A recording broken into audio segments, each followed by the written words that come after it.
పెళ్లి చేసుకోవచ్చు ఏంటే ఇలాగే ఎన్నాళ్ళుంటో పెళ్లి చేసుకోవచ్చు కదా. ఎవరిని? ఎవరో ఒకరిని.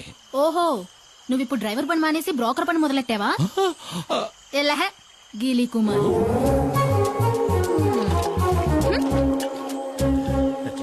నేను వాడి బావని. ఏంట్రా అడిగావా? ఏమంది? ఒప్పుకుందా? తను నన్ను గీలి కుమార్ అంది బావా. ఏంటి అలా అందా? ఏ, నువ్వు దిగులు పడకు బామర్ది, నేనున్నాను కదా.